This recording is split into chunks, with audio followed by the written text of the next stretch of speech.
officer. That's way too long. He keeps touching things, but only bought one item. I've been watching him on the cameras. I just know he's up to something. You can tell I deal with these types all the time. The alarm blared like a scream through Harrington's luxury department store. Glass shattered under the pressure of a body slammed against it, and expensive watches bounced across the marble floor. "Hands where I can see them," Officer Preston yelled, his voice echoing off the high ceilings. The man he had pinned didn't resist. He stayed calm, face pressed to the cold floor, hands slowly rising, showing every bit of compliance. Before we continue, where are you watching from? Drop it in the comments, and if you're new here, please hit that subscribe button. Trust me, you don't want to miss a single moment of what happens next. Christopher Thompson had walked into Harrington's 40 minutes earlier, dressed sharply in a navy suit and Italian leather shoes. He wasn't there to steal. He had come to buy an anniversary gift for his wife, a pearl necklace that sat carefully in a shopping bag now scattered on the floor.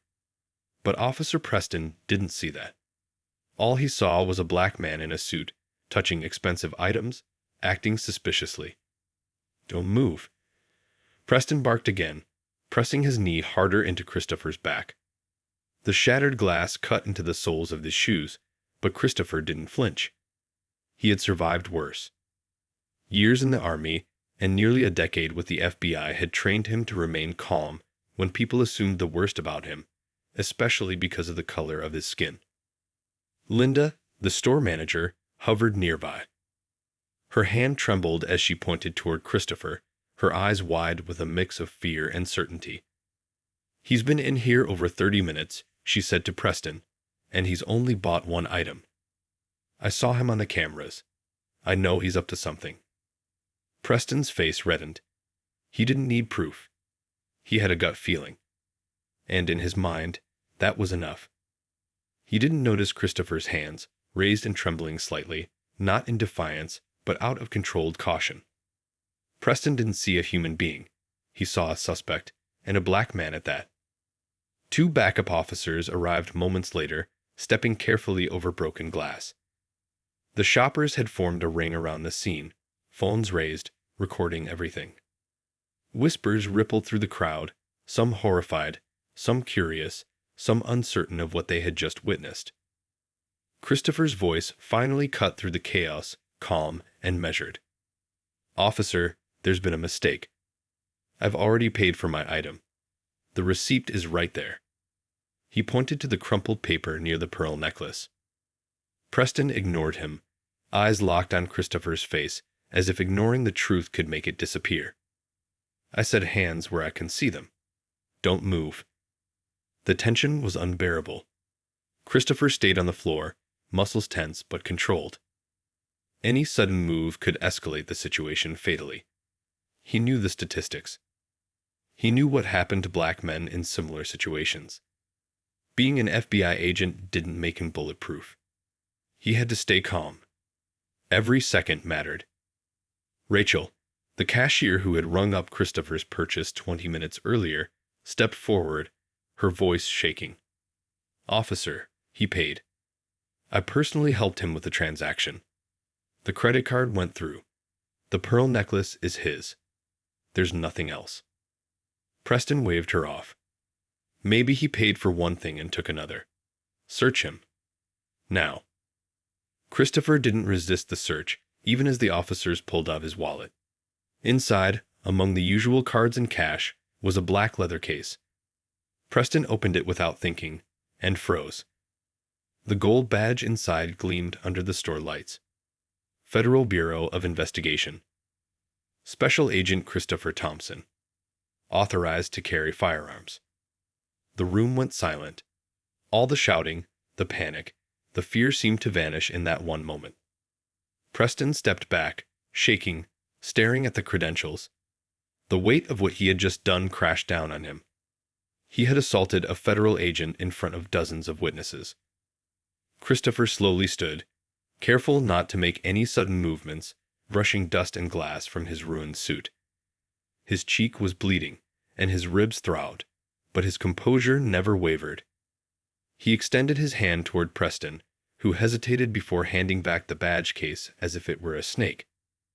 "You assaulted me without cause," Christopher said quietly, but every word carried authority.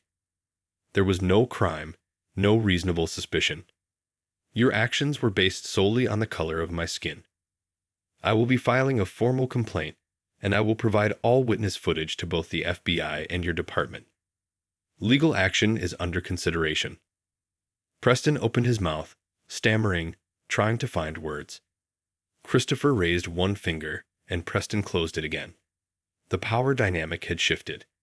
Where Preston had once been in control, now he was exposed and humiliated, all in front of the store's customers.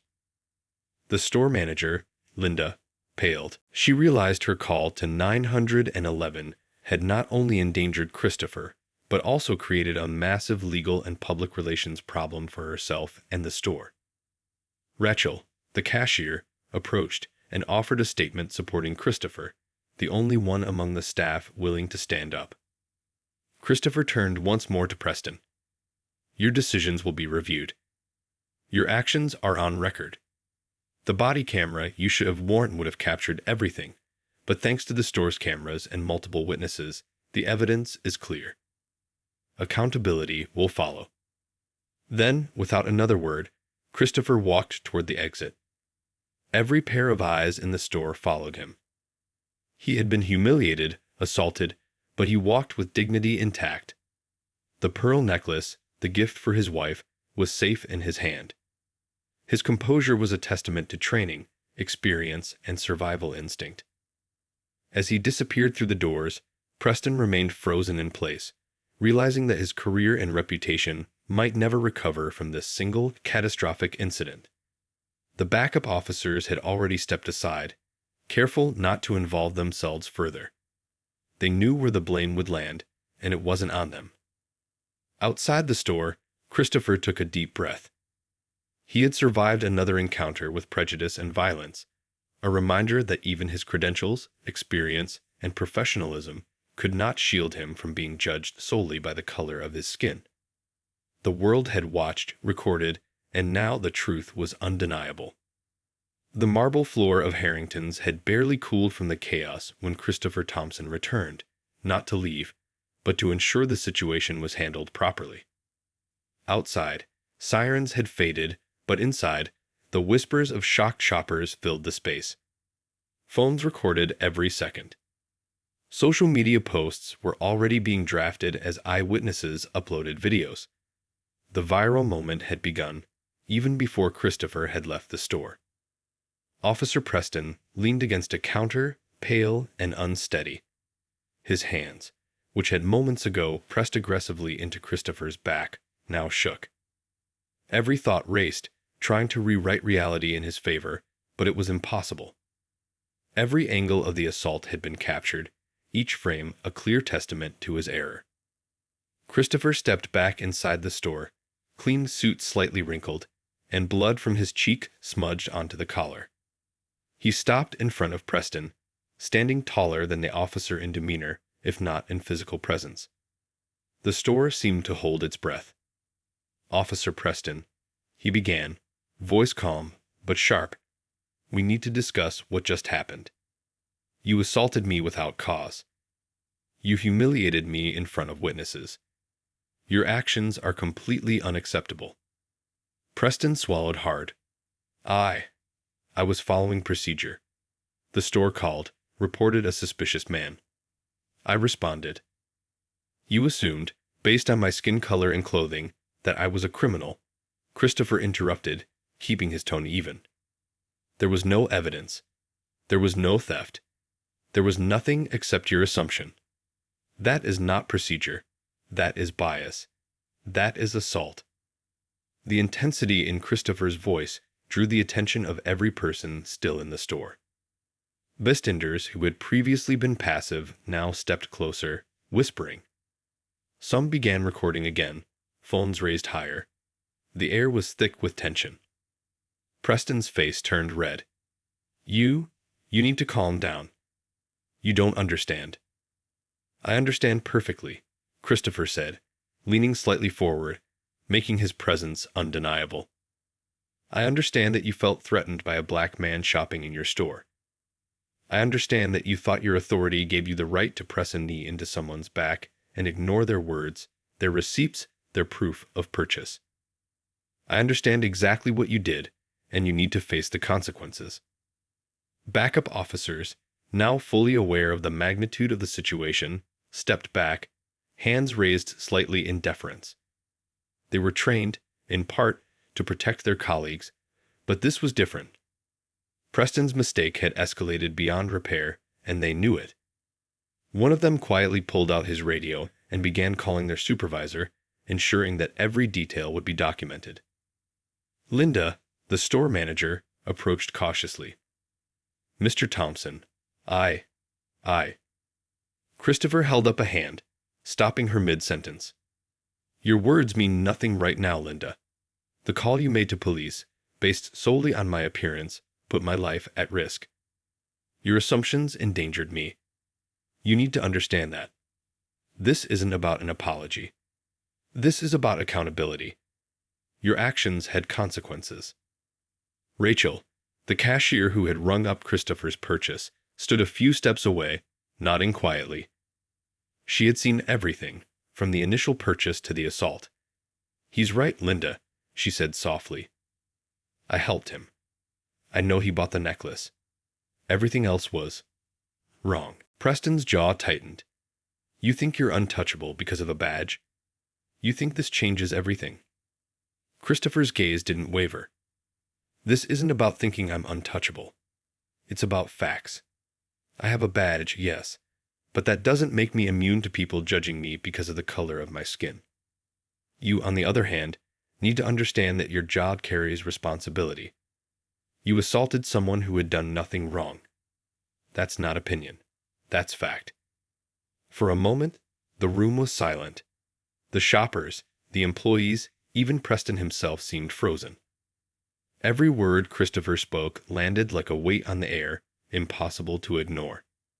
"Sir, Preston began, voice faltering, trying to defend himself. Christopher held up a finger again. "No interruptions. You need to hear this in full. I will be filing a complaint with your department. I will provide every piece of video, every witness statement. I will contact my superiors at the FBI.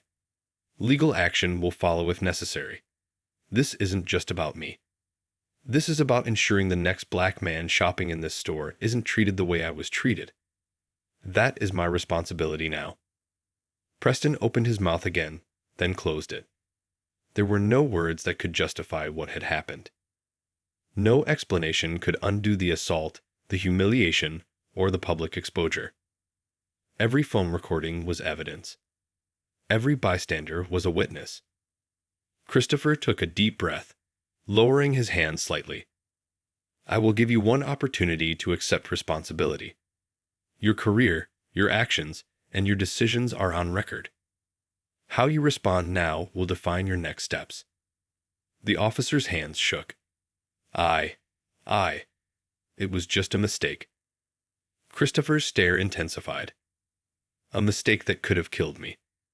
A mistake that will cost you your career, and rightly so. There is no negotiation here. You will face accountability." At that moment, one of the backup officers stepped forward. "Sir, we need to document everything. The store cameras, witness statements, we have to preserve this for the internal review." Christopher nodded. "Good. Ensure nothing is lost. Every moment is important." Linda swallowed hard. "Mr. Thompson, the corporate office will want to." "Linda, it's not corporate responsibility I'm worried about. It's real accountability. This isn't about protecting a company's image. This is about human lives. You need to understand that." The tension in the store remained thick. Shoppers whispered to one another, some shaking their heads, others quietly applauding the way Christopher handled the confrontation. For all the violence, all the fear, he had remained composed, assertive, and focused. He had not yelled. He had not struck back. He had controlled the room through clarity and presence alone. Preston finally slumped into a chair behind the counter, the weight of his actions crashing down. Christopher's calm authority left him exposed and powerless. There were no excuses left, no narrative to spin, just the undeniable truth of what had occurred. Christopher retrieved his shopping bag, the pearl necklace still intact. "This is my property," he said simply. "It was my intention to leave peacefully, but you left me no choice but to assert my rights." As he turned toward the exit, the reality of the situation lingered in the room like smoke. Preston, pale and shaken, understood the gravity of the moment. He would face investigations, public scrutiny, and potentially legal consequences. Linda would lose her job. Corporate would scramble to contain the damage. And the shoppers, witnesses to the incident, would carry the memory of a man being assaulted for the crime of being black in a store. Outside, Christopher took a deep breath. His face throbbed, his ribs still hurt, but he had survived. Once again, his credentials, experience, and composure had protected him, but they shouldn't have had to. He had faced prejudice, violence, and the misuse of authority head-on, all in front of the world. This was only the beginning. The story was going to spread. Social media posts, news coverage, and legal actions would ensure that no one could ignore what happened. Christopher had survived, but the conversation about racial profiling, bias, and accountability was just beginning, and he was ready to lead it. By the next morning, the footage from Harrington's had gone viral. Clips of Officer Preston pinning Christopher Thompson to the marble floor, the pearl necklace scattered around, and Preston's panicked reaction to seeing Christopher's FBI credentials were everywhere. News outlets, local and national, replayed the video, dissecting every second. Social media exploded with outrage, anger, and disbelief. Millions of people had watched a man being humiliated for doing nothing wrong. Christopher, now back at his apartment, sat at his kitchen table. His suit was ruined, the small cut on his cheek still stung, and his ribs throbbed. He reviewed the footage, carefully noting each angle.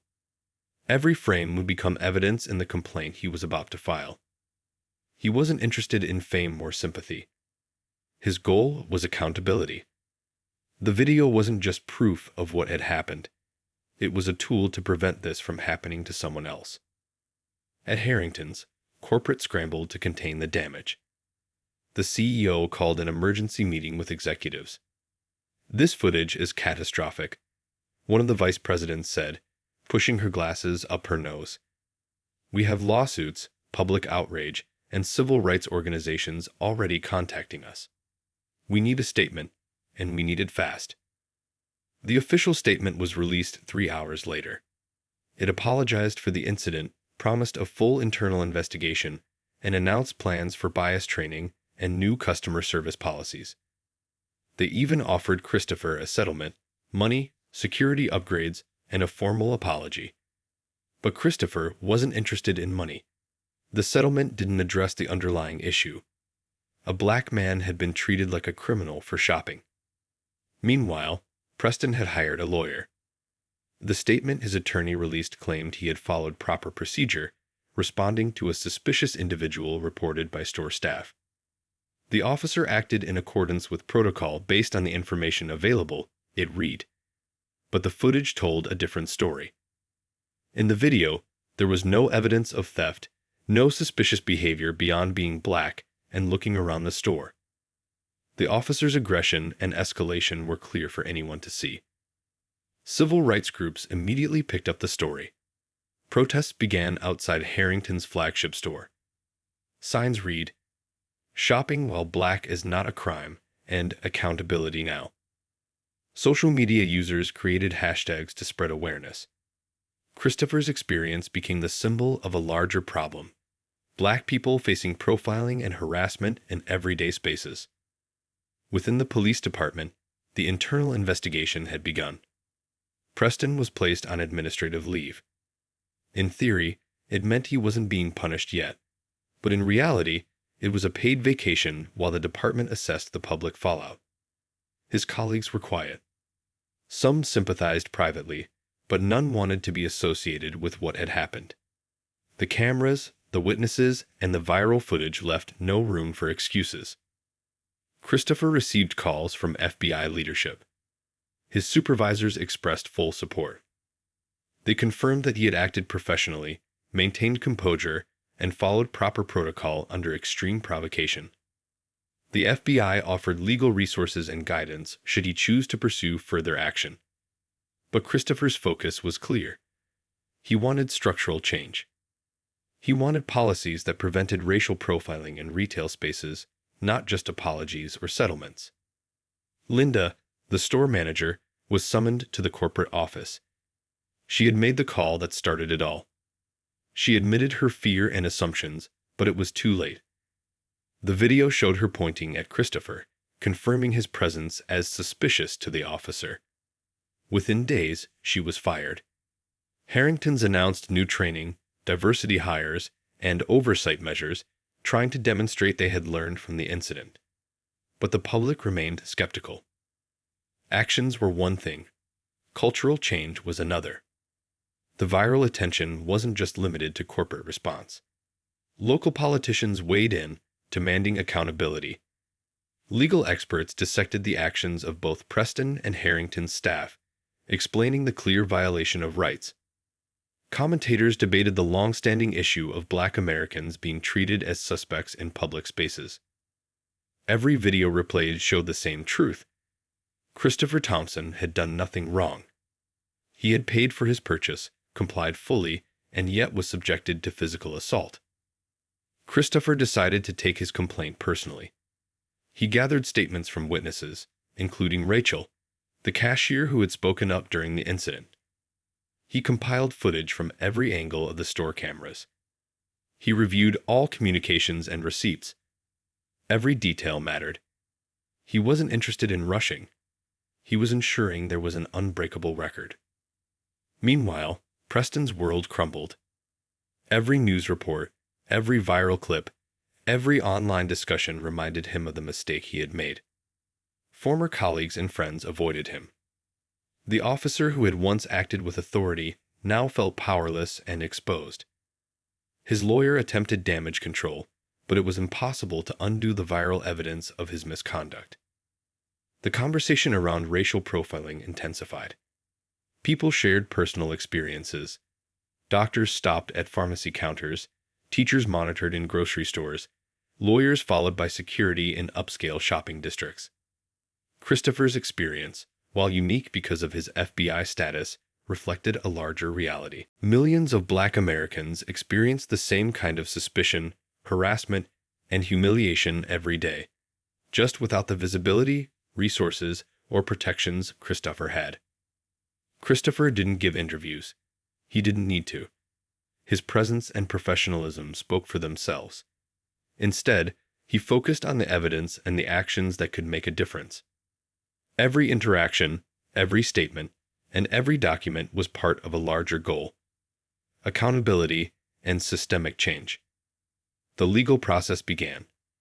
The police department's internal review would take weeks, and there would be public hearings. Harringtons would face lawsuits unless they agreed to a settlement. Civil rights organizations filed amicus briefs, ensuring the case attracted maximum scrutiny. Every action, every response, amplified the story, keeping it in the public eye. Through it all, Christopher remained composed. His personal pain, the humiliation, and the physical injuries all were secondary to the mission. He knew his visibility gave him leverage, and he intended to use it responsibly. This wasn't about revenge. It was about preventing the next incident, the next Black man being assaulted for the simple act of shopping. Christopher also thought of the larger implications. What if he hadn't been an FBI agent? What if his identity carried no authority? The outcome could have been far worse. Arrests, charges, or worse still could have followed. That thought fueled his determination. He would use the leverage he had to make the system accountable, because too many others lacked the resources or credentials to do so. The media coverage continued. Panel discussions, talk shows, and online articles debated the incident. Christopher's story, became part of the national conversation about race, law enforcement, and corporate responsibility. Each mention reminded the public of a reality that many ignored. Black Americans are often treated as threats by default, regardless of who they are or what they've done. By the end of the week, the settlement offer from Harrington's was still on the table. But Christopher declined. He wanted structural change, not money. He wanted policies, training, and accountability that would prevent the next humiliation. Money could not fix the systemic bias that had put him on the floor that day. Christopher also prepared for the inevitable backlash. Some would criticize him, claim he was overreacting, or say it was just one officer. But he knew better. This wasn't an isolated incident. It was part of a long pattern, and he intended to make sure it was addressed. The story had grown beyond the store, beyond the officer, beyond Christopher himself. It had become a symbol of accountability, a case study of bias, and a spark for conversations about justice and fairness. And Christopher was at the center, calm, focused, and unwavering, determined to see it through. Weeks had passed since the viral incident at Harrington's, but the echoes of that day hadn't faded.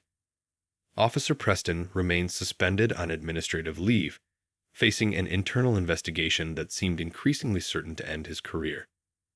The footage from the store had circulated widely enough that excuses and spin could no longer protect him. Every replay showed the truth. A man had been assaulted for the crime of existing while black. Christopher Thompson returned to work at the FBI. He didn't give interviews or make public statements beyond the official filings and internal reports. He focused on his cases, solving crimes, and keeping his community safe. But the incident at Harrington stayed with him. He thought about it constantly, not because he wanted revenge, but because the memory was a reminder of how thin the line was between safety and danger for black men in America. The FBI released a brief but firm statement. Special Agent Christopher Thompson was assaulted while off duty.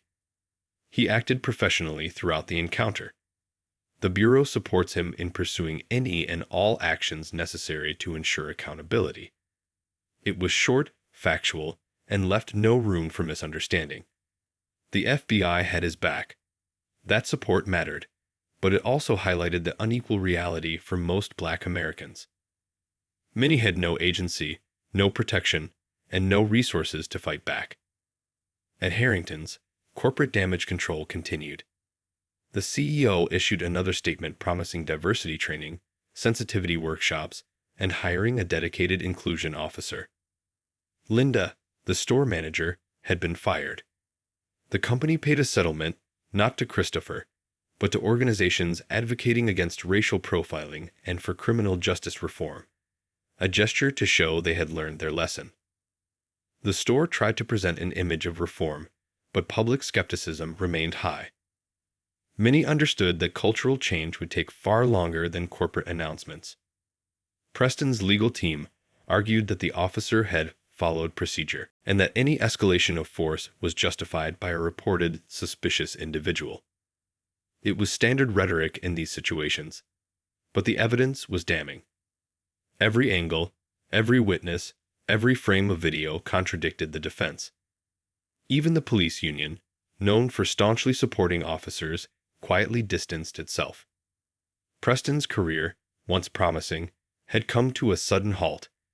Within 6 weeks, he was officially fired. His pension and benefits were gone. No other department would hire him, not with the record and the public notoriety of the viral footage. The impact of the incident reached far beyond the people directly involved. Online, black professionals shared their own experiences, doctors, lawyers, teachers, and engineers recounting times they had been treated as suspects in everyday situations. Each story echoed the same reality. Being black in America often meant being treated as a threat, regardless of who you were. Christopher's situation was exceptional only because it was documented, publicized, and because he had credentials and authority. The conversation about racial profiling gained momentum. Community organizations used the Harrington's incident to push for more stringent policies around police engagement in retail settings. Social media campaigns encouraged businesses to evaluate their security protocols, ensuring they didn't rely on bias or assumptions to flag suspicious behavior. Christopher's story became a reference point for discussions about implicit bias training, body camera requirements, and customer interaction policies. Despite the public attention and legal maneuvers, Christopher never sought personal fame. He didn't want his name in headlines for heroism. He simply wanted to prevent the next black man from being treated the way he had been treated. He knew the victory wasn't his alone. The real work was changing systems and perceptions, making sure that justice wasn't conditional on a person's credentials or visibility. Weeks later, Preston attempted to appeal his termination. His lawyer claimed the firing was too harsh, that he had acted in good faith following the report he received from the store. But public opinion, viral footage, and institutional scrutiny left no room for reconsideration. The appeal was quietly withdrawn. Preston eventually moved to a different state, leaving law enforcement behind. The story of his actions remained online, a permanent record of his misjudgment and bias. Christopher returned to normal life with his family, finally delivering the pearl necklace to his wife. It was late, but it arrived intact. The gift carried a heavier meaning now, a symbol not just of love, but of dignity reclaimed after humiliation and danger. His daughters, teenagers at the time, had watched some of the footage online. They understood, in a visceral way, the realities their father faced every day, and what life could look like for them because of the color of their skin. The incident became a case study in racial profiling. Training programs for police departments, retail corporations, and community organizations referenced it. Videos were shown in workshops, articles were cited in diversity seminars, and Christopher's calm and composed handling of the situation was analyzed as a model for asserting authority without escalating violence. Yet, even with all the reforms and statements, Christopher knew the problem wasn't solved. Black Americans continued to face daily scrutiny and suspicion. The difference in his case was documentation, visibility, and the ability to fight back. He often thought about those who couldn't. The students, the laborers, the ordinary citizens whose stories never made headlines. He carried their struggles with him silently. Christopher didn't let fear define his life. He continued his work at the FBI, returning to undercover operations and investigations that kept communities safe. But the experience hardened his resolve to advocate, quietly, behind the scenes, for policy changes, awareness, and reform wherever he could. Every interaction, every recommendation, every case he supervised had the weight of the Harrington's incident behind it. The real power of the story wasn't just in the public spectacle. It was in the ripple effect. The awareness it raised, the conversations it forced, the people it empowered to speak up. Millions saw what had happened and understood, even if only briefly, the fear, humiliation, and danger black men face simply for existing in public spaces. Christopher's actions reminded everyone watching that dignity and composure could change outcomes, even in extreme situations. But it also reminded the public of a harsher truth. Those qualities aren't always enough. Without accountability, policy, and systemic reform, the cycle repeats. Black Americans remain vulnerable to assumptions, profiling, and violence. The pearl necklace eventually rested safely around his wife's neck. Life returned to a semblance of normalcy for Christopher, yet the lessons from that day remained indelible. His calm, strategic response had prevented catastrophe, preserved his rights, and sent a clear message. Authority doesn't protect against bias, but preparation, patience, and principle do. And while the incident faded from the news cycle, the story lingered. It became part of a larger conversation about justice, equality, and societal change. The name Christopher Thompson would remain synonymous with resilience, accountability, and the fight against racial profiling. The incident would be remembered not just for the assault or the viral video, but for the conversation it sparked and the progress it demanded. The question remained, how many others, without visibility, without credentials, without a platform, continued to face the same treatment every day? That was the real tragedy. Christopher's story highlighted a system-wide issue, one that demanded attention, reform, and vigilance. And though he had survived, his fight, and the fight for justice, was far from over.